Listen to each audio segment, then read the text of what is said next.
MEC Panyaza Lesufi is meeting the stakeholders to investigate racism claims against Pretoria Girls High School. Currently, he's engaging with the school governing body.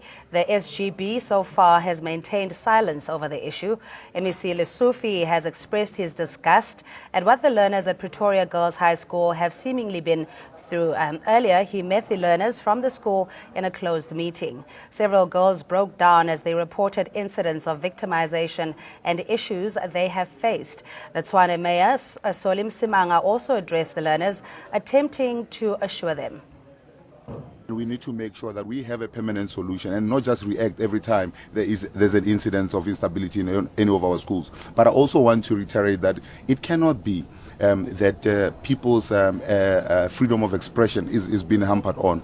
We know that there's a thin line between discipline and ill discipline, and those are the lines that we also need to make sure that don't get crossed. And this is why we are calling for a real discussion to make sure that we find a permanent solution to this. And I'm offering our city as a guinea pig for that, and I'm also offering our city as a city that will have the first dialogue to ensure that we have a permanent solution going forward. The protests come after girls attending the school said they have been requested to straighten their hair. Girls came out on the streets on Friday against the racist rules being enforced by the school. The school's policy states that hair must be tied in a ponytail. Dreadlocks, cornrows and braids are allowed provided they are not longer than 10 millimeters. Several former students have come out to share their own experiences of discriminatory rules. That provoked the students to go all up in arms.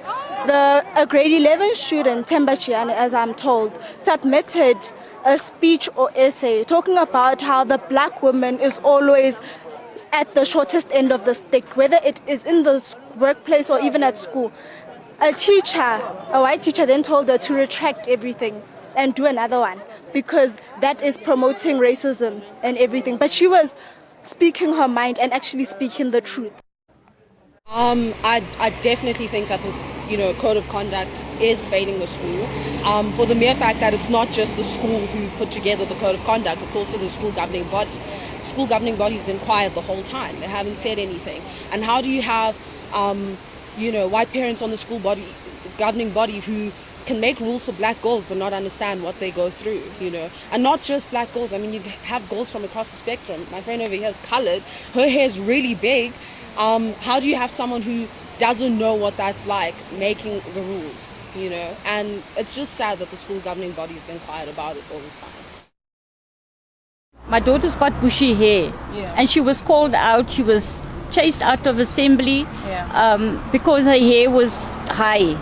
She was asked to leave an assembly, and to me, that's her rights was violated. Yes, it is personal for me because as a mother, I have a daughter whom we speak past each other when it comes to the issues of her blackness. We used to speak, she's accepted who she is, she's proud of being black, but it was a struggle. And now I get to understand the fine print that some of these schools or some of the system continue that our children have to live with. I think we have failed black girls.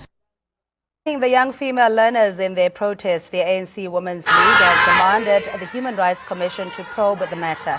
The Congress of South African Students has threatened to interrupt trial exams if the matter is not resolved within 14 days.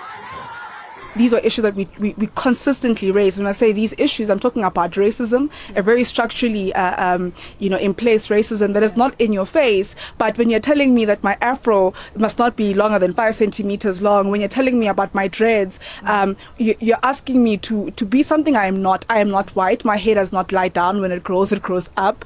And those are things I cannot change. So the notion of that they are born free is not there.